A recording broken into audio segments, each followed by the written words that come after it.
It's Just Business with Steve Thomas and your host, Chris Larry.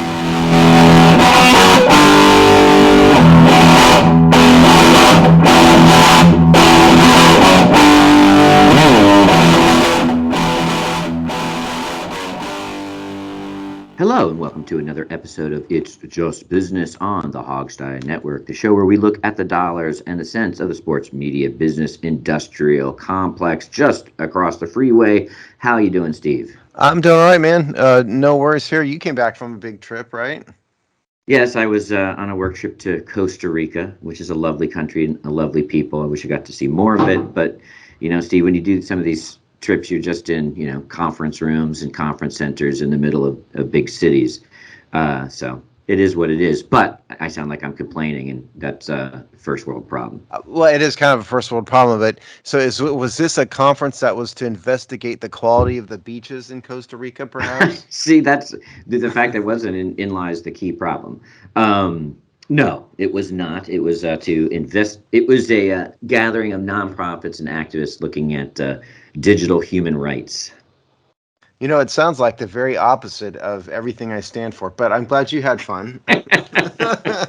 So Steve's pro-human trafficking, for the record. Oh, I'm in the middle of human trafficking. No, it's the human I'm anti-human trafficking. The activist part, is probably not up my alley. I don't think a lot of those people would subscribe to my worldview, would be my guess.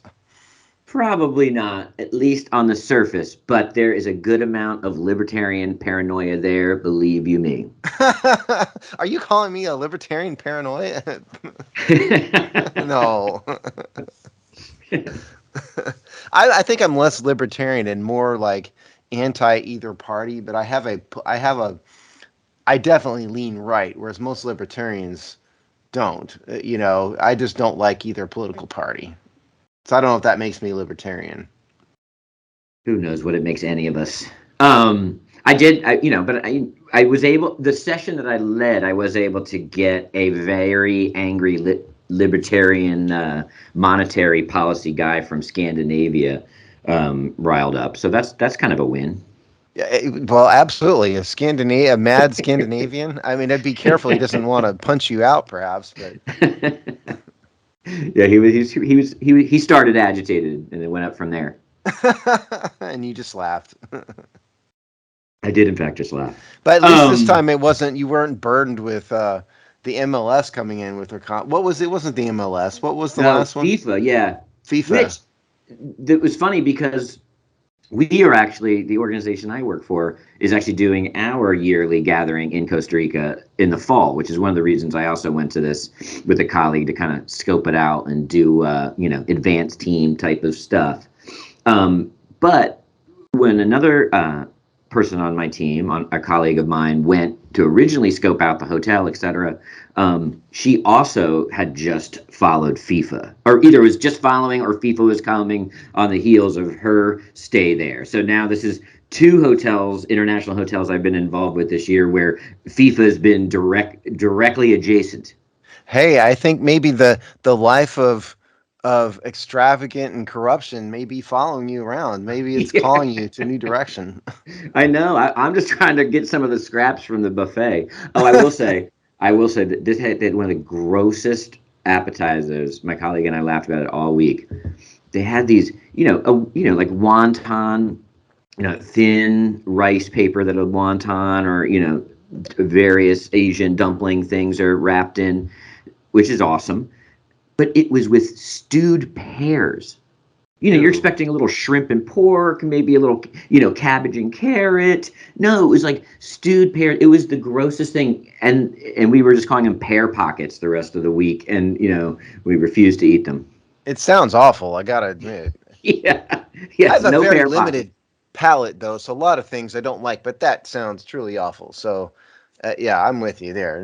No, thank you. I would have had to bring, like, some microwave TV dinners with me in a cooler or something, maybe.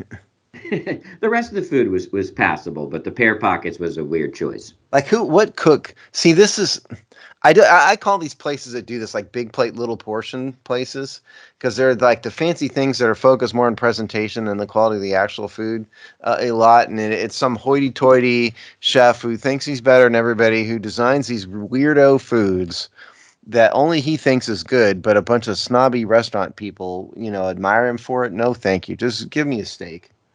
Just make it easy. They can skip the pear pockets. I did actually have an excellent steak in Costa Rica at this one place. I think it was called Nunc. That was literally like, there are pebbles at the windows of the ambassador from Spain's house. And it was I have to say, it was a pretty top quality piece of steak. And the place is called Nunc? Nunc. Because like nunca would be like Spanish for like never, No, it had something to do. It's so all these like colonial rhythms. It had some. It basically also was right by the Vatican's house there. So the Vatican has like a mini like cathedral house that basically since colonial days the Pope has had a representative there. So as like this like total Catholic outpost, and so I think Nuke has something to do with that house and the abbey and Latin all that religion or something. Yeah. So, but it's pretty fascinating. Here's just like the Pope's castle in Costa Rica colony in like 1516 or something. Yeah. How do you get that assignment now though? It's we're going to send you to the beach of Costa Rica. Yeah, you'd love life. I'm telling you, and it was a palace. Must be tough. Nothing better than when religions have palaces and massive amounts of money laying around. Well, maybe they'll start a competitive golf league. It's possible. That would actually be funny. Okay, so here's the scenario, right? The Catholic Church, because they're just the most well-organized international manifestation of Christianity, feels like there's too much threat from the Muslim-led world, and so they decide the only way is to compete in the minds of popular culture, and so they get into the big sports, and then that's the next religious arms race. Well, yeah, we'll have like the Saudi Arabian crown prince and the Pope. We have joined religion today. Yeah, right. We are forming a new god who is called Allah Jesus. Yeah. But no, they wouldn't. They could just call it they could just use that to name the cup, right? So they could have their cake and eat it too. So right. We'll wait for the day. The Fifth Crusade. See, why don't they hire me? That was the most brilliant plan. Call me. The Fifth Crusade. Where are they going to conquer? That's the international tournament. Where are they going to go conquer? They're conquering each other on the field of sport, Steve. Either that, or they're going to have to go find some atheist country that doesn't, have an official religion and go run roughshod over it. Oh yeah, man. Yes, all comers. If went over like all of Asia, Yeah, totally. All comers. Exactly. So anyway, there we go. So we've gotten all the way to full global religious Ragnarok. So that might be a time to move on. Exactly. But maybe or maybe not, because now we're talking about the kind of world-shaking news, at least in the golf, if not the sport, if not international relations news, that the PGA, LIV Golf, and some international or European conglomerate have now, I don't know, Steve, do we call this merged, co-bought, one was bought, taken over, aligned interests? I'm not exactly sure the legal or conceptual framework this is under. Well, I'm not really sure either, because I don't think they know particularly. It doesn't, they've announced a merger, but they didn't really announce what it means. And so to backtrack, we talked about this numerous times. LIV Golf was formed a couple years ago. It is owned by the Saudi Investment Fund, the Saudi Investment Fund, which is owned by the Saudi Arabian government.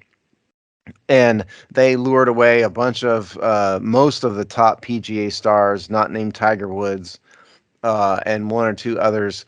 And they formed this tour that nobody seems to be watching, but it seems to be entertaining for a bunch of, Saudi overlords.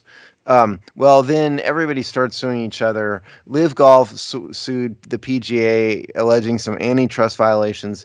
PGA sued LIV Golf with a bunch of counterclaims like breach of contract and tortious interference with the contract and things like that. And we've had great fun trying to pick this apart over the past couple years. Well, what happened this week was a historic shift in that the PGA announced what they called a merger with LIV Golf and this Euro Tour. But nobody really explained what it means, because a merger could go a number of ways. A merger could be a corporate takeover, like Coca-Cola could merge with a tiny local soft drink brand, and we all know what that means, which is that Coca-Cola swallowed it. And I'm making this up. Like Microsoft did this to a bunch of competition years ago. For example, they did that. Um, or a merger could be, we are combining our assets to form a new entity. They could call it the World Golf Association or something, and both entities could go away. Or it could be like LIV Golf is swallowing up the PGA, or vice versa. So nobody really knows what it means. Um, it seems like, to me, and by the way, it seems like what they've done is they've reached an agreement in principle, and there's not really an agreement, any formal documentation of it. This kind of seems like where they are. What it seems to me is that it's going to be a loose merger and have all three of these tours going simultaneously under one kind of umbrella. That seems to me what they're talking about, but it's really hard to know.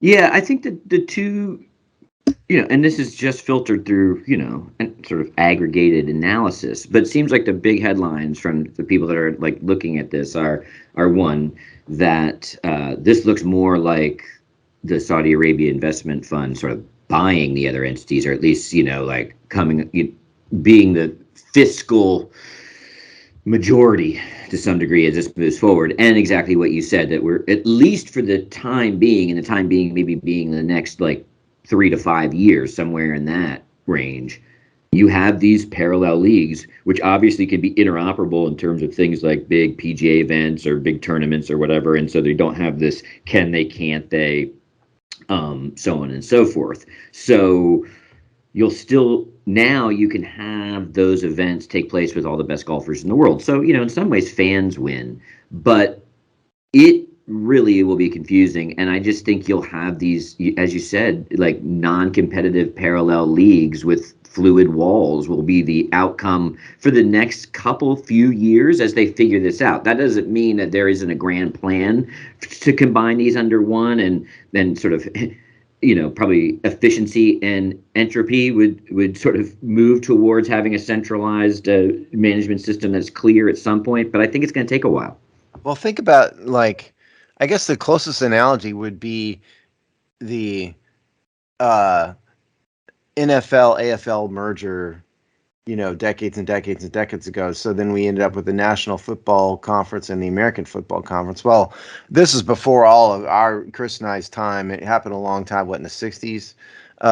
But what happened was you had the NFL, and then you had this other league, American football, formed and was competitive, and they got together and formed a 2-division or a 2-conference umbrella league called the NFL, and that's the closest thing I can think of to this.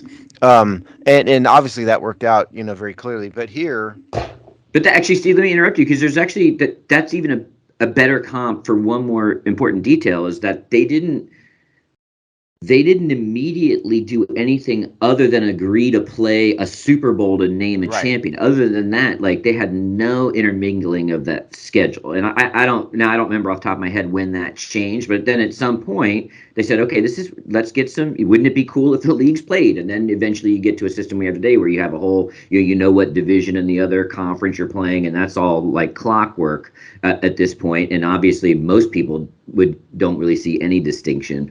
But there was that halfway house period where all they did was play the Super Bowl, which I think is kind of maybe what we'll see here with golf.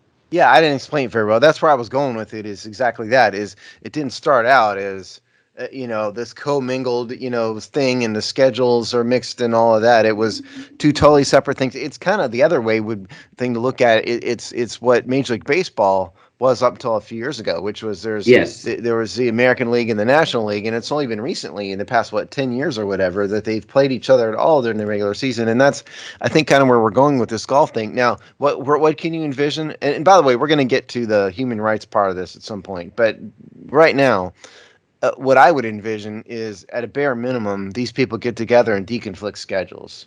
And then simultaneously promote their events and allow the players to compete in all the events without, any penalty. That's where I think they would go with it. So in other words, PGA will list their events. LIV Golf will have their proposed events. They make sure the schedules don't conflict.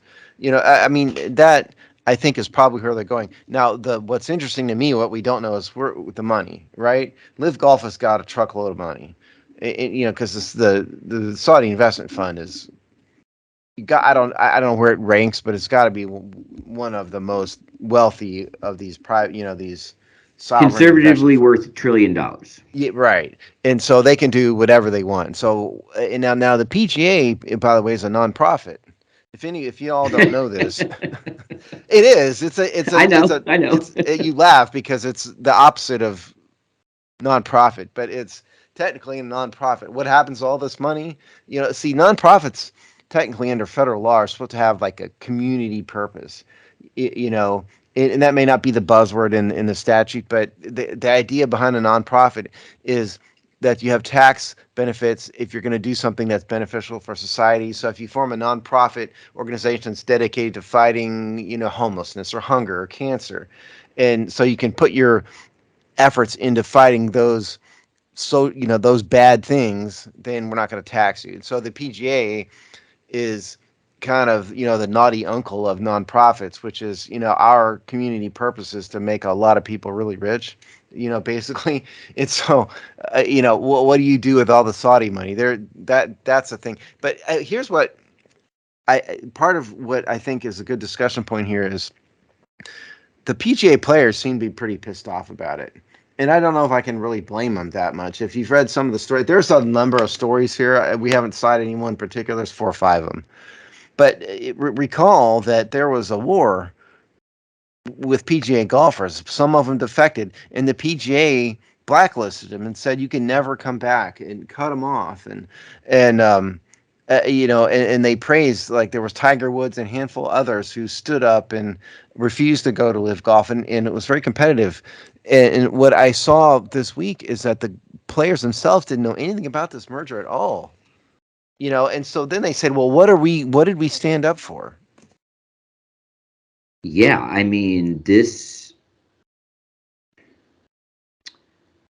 a pretty big betrayal, I think. I mean, this is so spineless by the PGA on so many levels. And you can tell they have no spine because of how they utilize having no spine, in that, they could put these players out there on the front line and then chop them off at the knees because they knew they knew the answers, right? They knew if they engaged the players what they'd hear. They knew if they engaged either more stakeholders at all, they would probably have heard, and it would have at worst slowed down the deal at that point, which is not something that they were interested in doing. So that's why this was kind of like in the cloak of night type of vibe.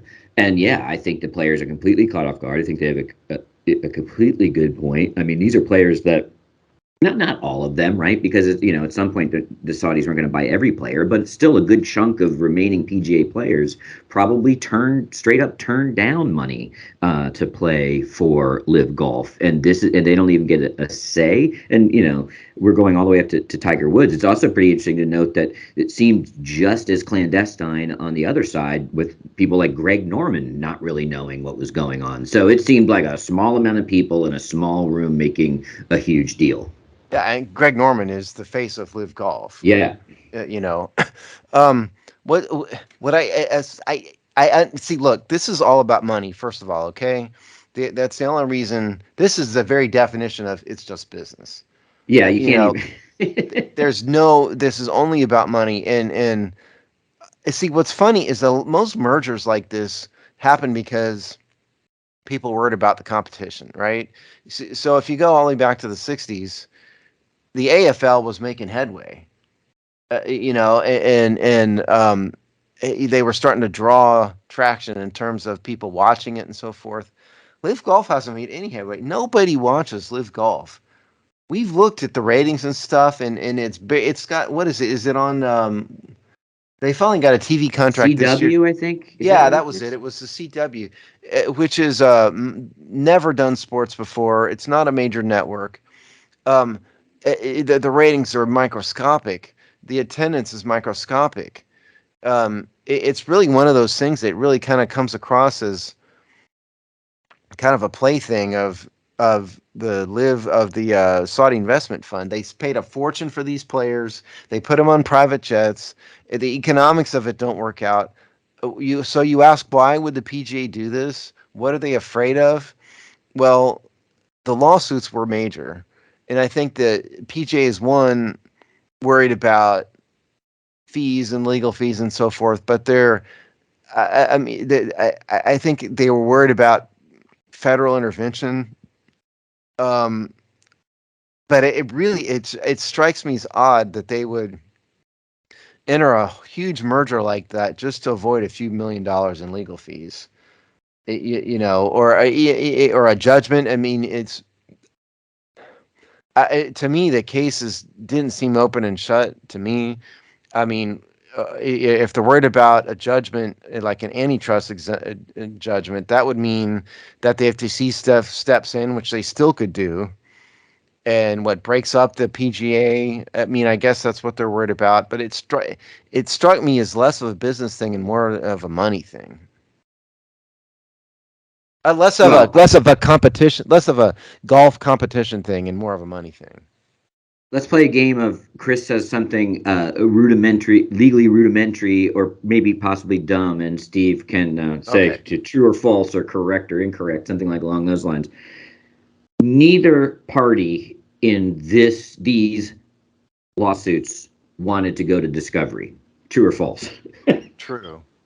In particular, Live, the Saudi investment fund, a point that we talked about on this show was that the Saudi investment fund is doing everything possible to avoid discovery. Why? Because they don't want people that, this is a historically guarded thing. You want to talk about have or have not. See, for those of you who never been over there and everything, the Saudi royal family and the people in the know for on the side of the light over there are very wealthy, very influential, very powerful, and very, very guarded, very guarded. And the rest of the people are just the peasants. It's kind of like almost like a medieval society on steroids in Saudi Arabia in particular. Um, and they made all kinds of hay in the lawsuit about discovery, and they just flat out refused to produce stuff, if I recall at some points. And so, yeah, I think the last thing anybody wanted from Live was that, and the PGA probably themselves, because again, PGA is a nonprofit. Do you really want to see how much, like what's his name, Monahan? Do you really want to see how much he's making? Do they really want to see where all the money for this nonprofit is going? It's not being put into like, anti-cancer drives. It's going into people's pockets, and so I don't think anybody wanted that to come out. No. So Their true. their get out of jail free, tax free status as a 501c3 is almost an invaluable asset for them. So you talk about something that's operating at that scale and with that much money to be, absolved of its tax responsibility is, sizable. So they're not going to want to do anything that disrupts that. Now, hey, it might turn out in the end they just did. We'll see. There's a bit of a gamble here for them too on that front. But I think, yeah, neither side wants to go here. Obviously, Live Golf's got more to lose, because they're playing an international game that is bigger than sports, so that there's risks all over the place for them. But it's a bold move. So we'll see. So speaking of that, so we obviously have the human rights piece to this. I'll start off saying I'll come at this from a kind of Machiavellian realist view of geo-global politics. Stuff is complicated. So I can understand that, I think all of us can think about, at least I try to think about these things on multiple levels. So I understand that you have to do business in the world. Let's just leave it there. The problem was that the PGA's rhetoric was so off the charts with what's his face, the guy you just mentioned, the head of the PGA, Monahan, with the, I knew people in 9/11 and all this other, horse pucky. That it's just like, then that's where the fall happens, And I know people like get frustrated at like politicians and corporate types and stuff when they kind of say nothing by saying a lot. But, this is one thing where you can say the world's complicated, blah, blah, blah. You could stay milk toast at the time. And then when you do the inevitable, like a deal like this, the inevitable, then you don't look like such an ass. But when you come out and pull every emo heartstring, like blah, blah, blah, with no kind of nuance or perspective or self-awareness of the inevitability, then we get moments like this, which just blow the whole thing, even more out of the water. And if you're a person that looks at these things black and white, then they're in the wrong. Yeah, I mean, they kind of turned it into a sympathy with the devil thing, when it didn't really need to be that. And like Machiavelli would say, to quote Tom Petty, damn the torpedoes. And if it makes money, who cares about the rest of it? It's good for us, period. That's the end of it.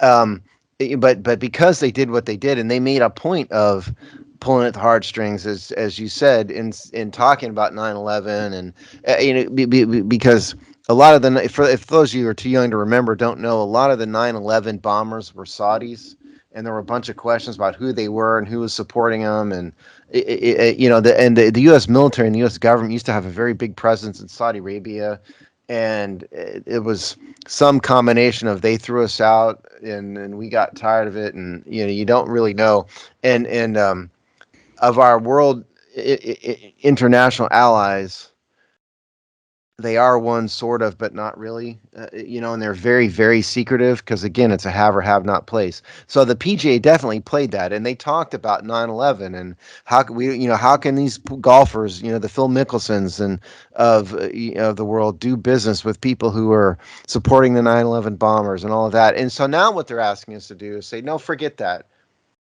Forget that. We're having a merger. Notice Monahan didn't say anything about even try to address that I have seen, at least. He didn't come out and say, we understand that there's a 9/11 issue here, but we've thought about it and we think this is best for the sport. And they didn't say anything. Let's just pretend it didn't happen and ignore it. Well, you already played the card. And it's really hard to take it back in this case. This is, by the way, why corporations need to stay out of politics. I'd lean more Machiavelli in this, and if you had just stayed, this is the same reason I don't think actors should talk about social causes and stuff. It's because most of the time you don't know what you're talking about. The head of the PGA Tour shouldn't be talking about international politics in public and expect me to care. And it would have been better if he had just come at it from a legal perspective and left the 9/11 stuff out, I think. And because he did it, now you're stuck with it. And that's what you're saying. Yeah, I mean, and even there's even just ways to walk the middle path here. He didn't have to go down that whole road of all the 9/11. He could have just let it go totally and just say, we don't want to play with them, period. Yeah. Who brought 9/11 into this? He did. Exactly. Wasn't people, would you have gotten a little bit of a prattle about it? Yeah, but quite frankly, there are more recent Saudi-funded atrocities than 9/11. So you don't have to. So he even went back and he went back into the hits. Yeah, 9/11 at this point was 22 years ago. I mean, the Saudis have done a lot of other things. I mean, and there's all kinds of human rights questions about Saudi Arabia and women's rights and all sorts of stuff. And so I can understand a corporation not wanting to get in bed with them, but the way to do it, I mean, you made your bed by that's a poor analogy. I mean, you brought it to the forefront by making such a humongous issue of it in the beginning. Whereas if you knew you were going down this merger road, maybe you just keep quiet about it and just talk about it on a legal perspective and leave it at that. But no, you can't. You had to open your mouth. And you can even say things like, look, yes, the majority of the 9/11 bombers were Saudi Arabia.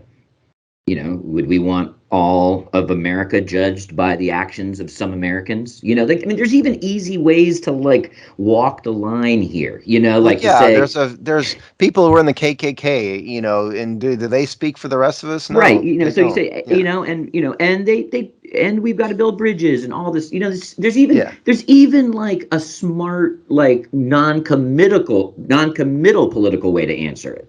yeah. But the better thing to do would be say, I'm a golfer. I don't do politics.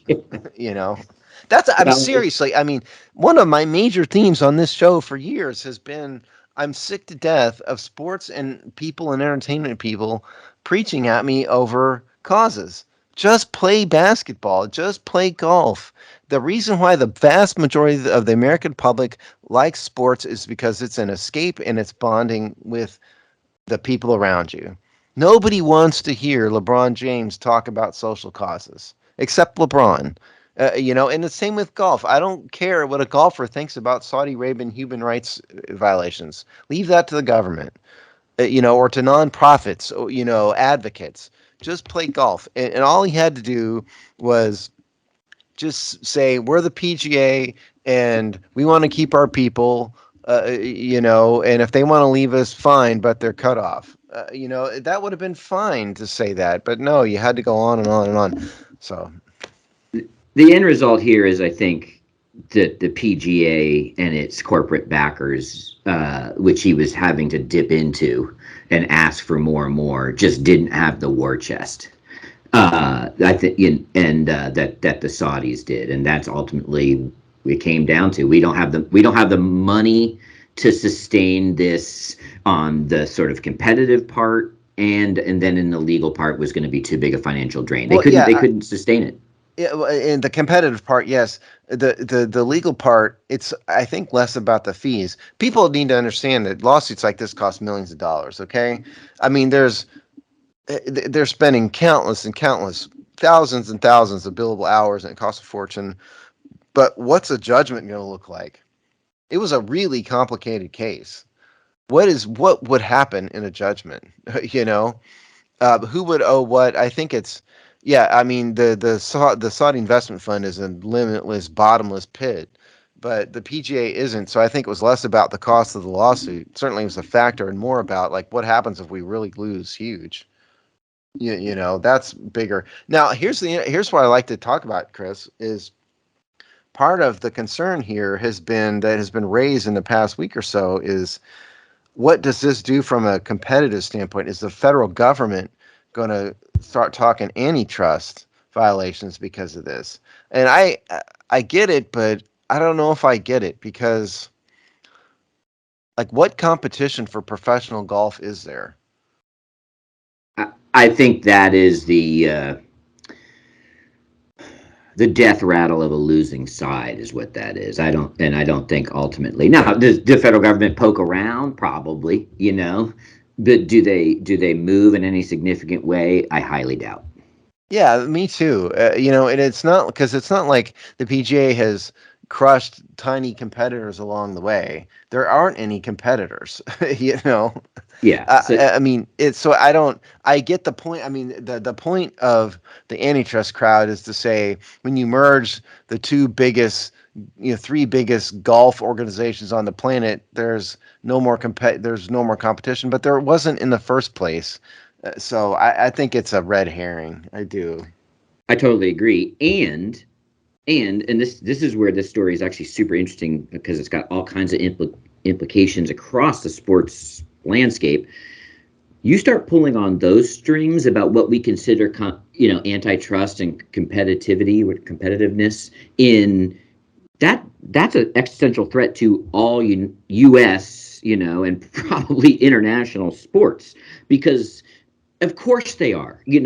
Of course these are not. I mean, look at something like baseball. The whole thing is built on a hierarchical structure of the importance of the leagues.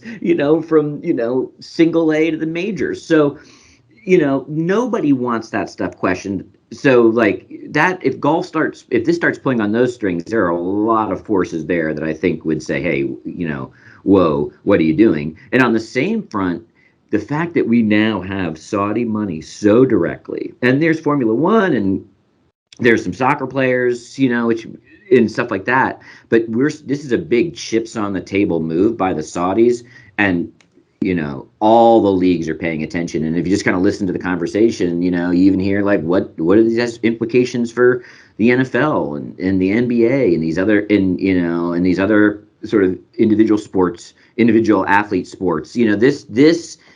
This is already we should be talking about it in past tense. Change the sports landscape in ways we're not sure. Yeah.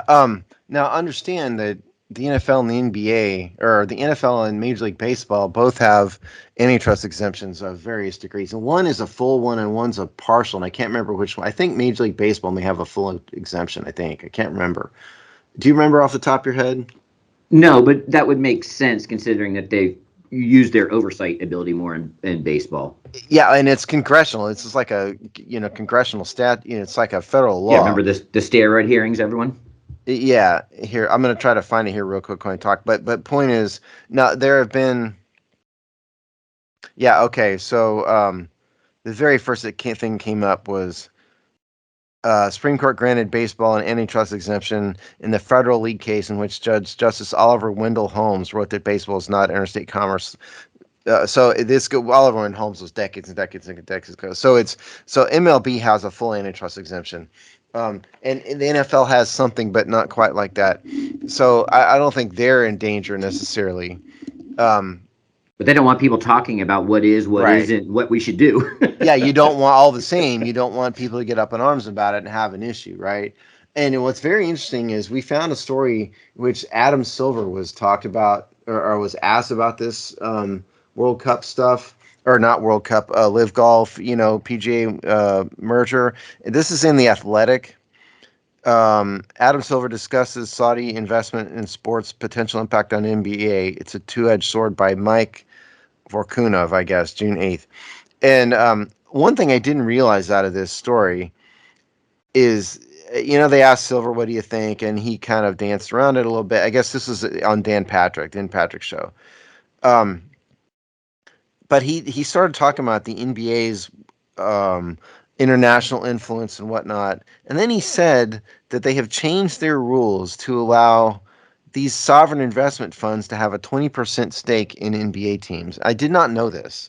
He said nobody has taken them up on it yet, but it indicates a willingness to bring in massive, massive money into the NBA. And when you start off with a 20% stake, fast forward 10 years from now, is it going to be they can own a whole team? Yeah. See, this is where the domino. I mean, it's not even like you can start lining the dominoes up, right? Like, and so Adam Silver just told you, here's a set of dominoes. Go ahead and line them up, and then you think, we've got a very real use case in the NFL right now, right? In the Snyder sale of the Washington team, in that. What's the thing? Now it looks like we got some decent progress or whatever, and I think things are heading towards a done. But because you limit and you can't have money like this, are we reaching a limit here with the price of these teams? We've talked about that. If the next one's, a healthy team in a healthy market, is it 7 billion? And who can pay for that? So, the doors start to open, and it's not that big a leap. See, does the NFL do an NBA like rule? Is it 5%? Is it 10%? But you can see the locks unlocking. Well, yeah, you're right. And if the prices go up even more, you're going to have come to a point where only Bill Gates and Elon Musk can afford to be private, or closely held owners of these corporations. And so you have to bring in money like that, I didn't know that the NBA had done that. And the NBA teams aren't even as valuable for the most part as NFL teams. By the way, what did the Phoenix, was it the Phoenix Suns that just sold for $4 billion? Yeah, I think, and that was a huge, way more than anybody thought. And in Washington's at 6, the next one in Washington's a distressed asset. Just wait till like the Patriots sell or something, or the Seahawks are next. It's you have to really wonder what the sports landscape is going to look like 10 years from now because of this. And I think you're right. I mean, this seems to be like a harbinger of things to come a little bit. The golf thing I'm talking about here. So insert foreign oil money in the golf and create some monolithic organization. Is the same thing going to happen in the NFL? Maybe the NBA first? Is there going to be an international basketball league that's formed by, Russian money, maybe? I mean, I'm making stuff up, but you could see a fundamental shift in the world as a result of this sports world. If 10 years ago you would ask me, which do you think will happen first? Saudi, or you could even just call it, oil money in sports, or sports leagues directly profiting from legal gambling, I would have picked the international money. So we're already, to me, we've already crossed like some kind of wild, Rubicon lines. So like this sort of like is almost, it's almost like when, Well, I mean, in college sports have crossed the Rubicon now too with NIL. Right, exactly. I mean, and that's just as big a shift, and we've talked about that ad nauseum too.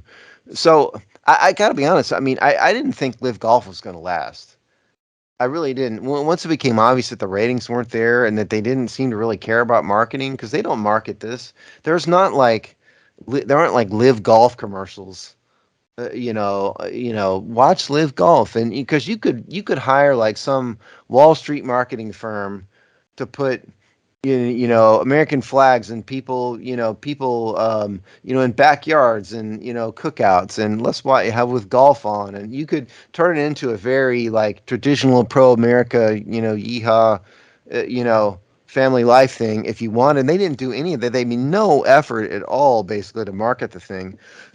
It seemed to me it was almost like the plaything of some Saudi oil sheiks, and when they eventually got tired of it, was going to go away. And so I don't know how this even happened. Well, when the profit motive isn't obvious, but the entity continues to grow and gain power, where are the benefits? Where are the secret advantages? And I think to a large degree, this is just a bet on gobbling up more influence in a global culture. As much as this is a multi-tiered strategy by Saudi Arabia. So I think China's you got to understand like where winning here is not all in the short-term dollar return. Yeah, you're right, and this is what China's doing too. Like China has invested billions and billions of dollars in the United States. They're ahead of Saudi Arabia. Oh, yeah, absolutely. But China's playing a long game, and this is another podcast, really, maybe. But China's playing the long game about expanding their global influence, and part of that is starting to dominate the American economy, and and they're sending people over to go to medical school, and all kinds of things like that. They are thinking 15 steps ahead of where the U.S. government and the U.S. populace is capable of thinking of, and that's just sort of what Saudi's kind of doing.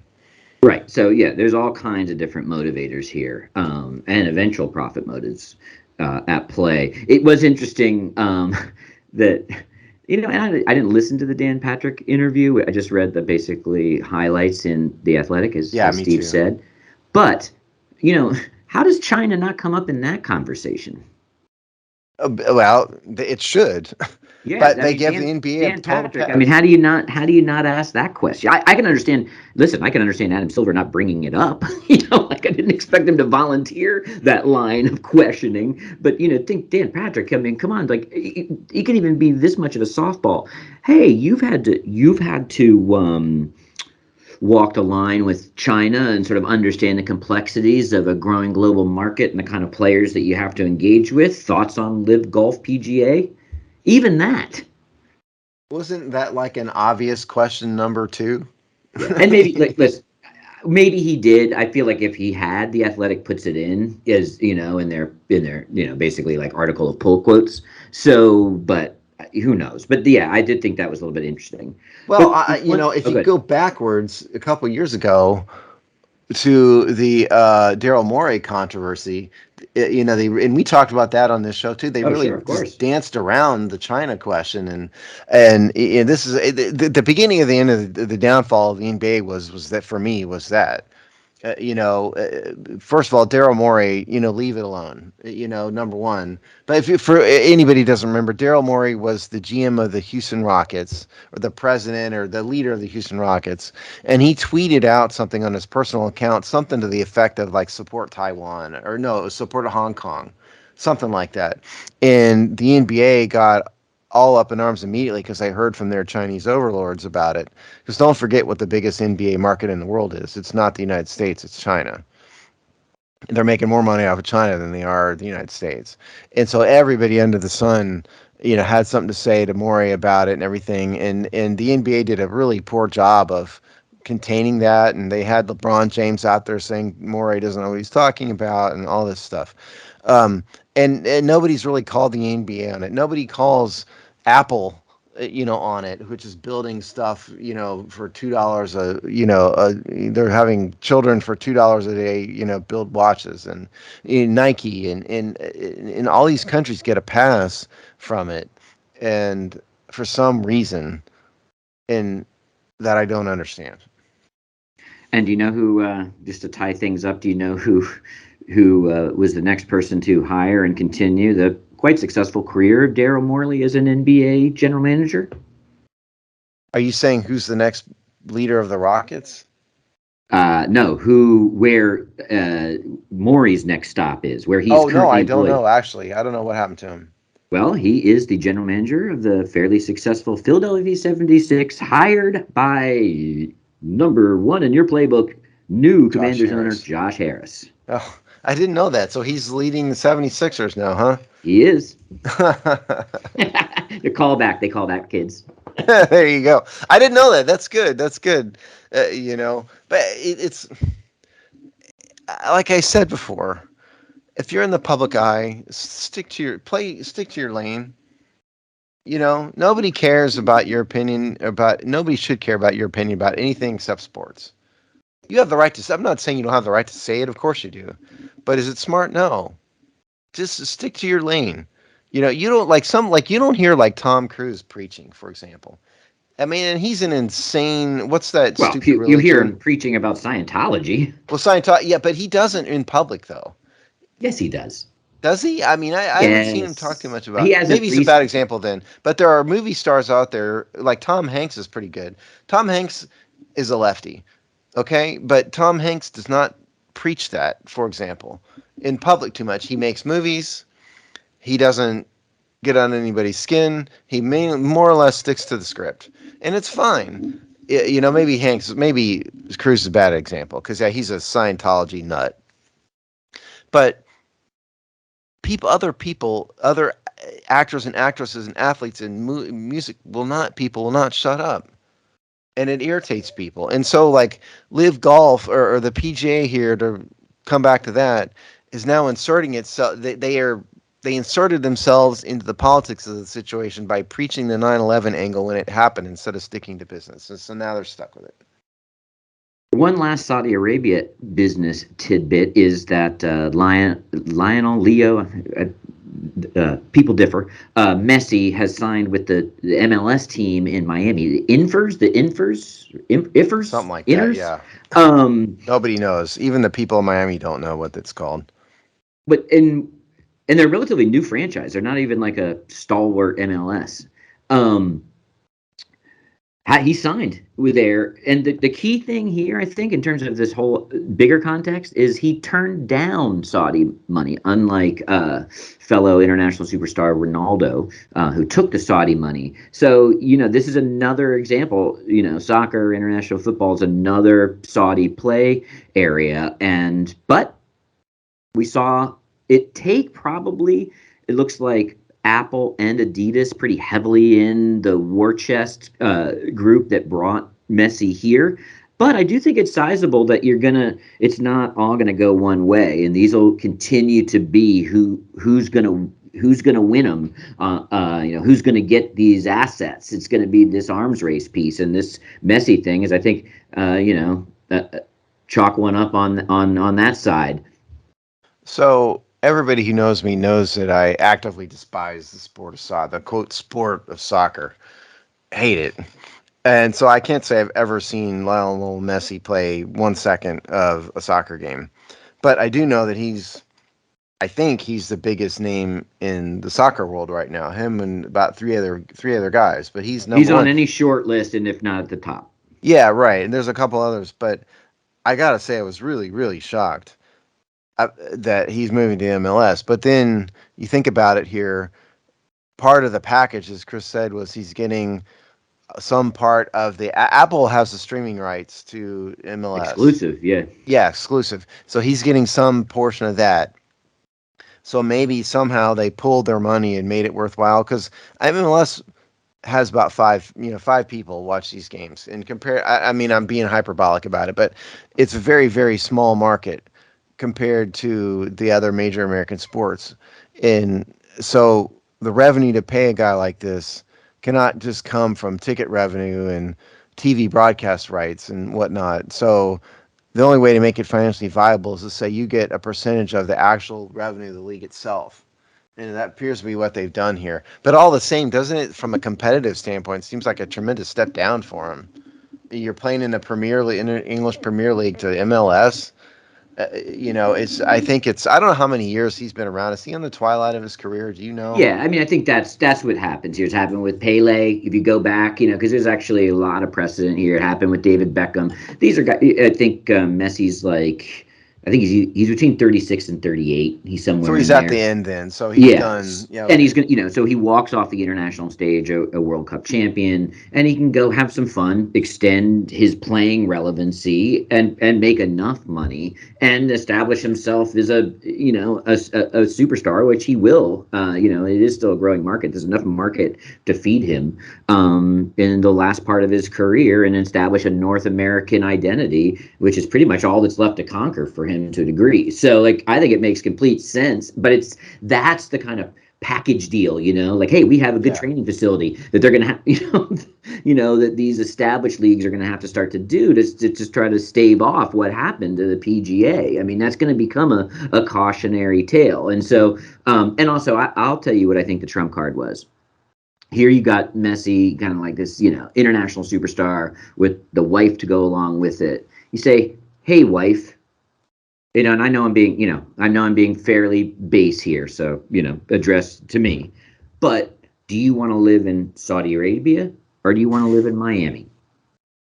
Now, that's not just like living, kind of cool town, uncool town. We're talking, do you want to not have to cover up to go outside? Do you want to be able to drive your own car? Do you want to be able to go out? Like, it doesn't even matter what to do, just to go out in a way to feel comfortable and safe and to feel like you're being yourself? Or do you want to go to Miami where you can maybe become, like, at minimum, a regional celebrity? Well, nobody who's non-Muslim, not from Saudi Arabia, with any sort of self-respect would want to do that to his wife or Right. So I partner think or whatever you want to those call her. things will start to factor here as well. Yeah, I mean, clearly he wouldn't want to drag his wife because if you've never been there, I mean, Chris is not exaggerating. Women can't drive. They have to wear the burqas. They can't go out. They have to be escorted by men. It is a very oppressive place, and certainly he wouldn't want to do that to. I don't know I have no idea who he's married to at all, but certainly it's someone who's very attractive and now very wealthy and you know, used to a certain lifestyle, which would dramatically change in Saudi Arabia. So I can't say I blame him there. And presumably you go to move to Miami, you could be an influencer and be in the center of attention at all times. And look, there's Lionel Messi's, Yeah. wife or whatever. Yeah, obviously there's no question which one you would want Yeah, there. it's like, do you want to go to the Met Ball or do you want to wear a blanket outside? Exactly right. And by the way, Saudi Arabia's hot. Okay, I can't imagine how hot it is under black, huge, thick blankets all the time. But okay, so here's the question: what does this do for the popularity of the MLS in the United States? Your answer before I give mine. Silence. I think, well, it's a hard one, It is but I hard one. think it continues to help their steady increase of relevancy. And I think you have to give them credit for one, existing and surviving, and I think moving on towards sustainability. And I think that there's a number of factors. One, if you look, they actually, places like there's a couple markets, I think most of the markets actually draw fairly well, like from a ticket gate receipt business, and it's still Depends a small on the enough. city and the region. But I think across the league it does pretty well. So, but it's also small enough where ticket receipts are, are still a reality of making money, not making money.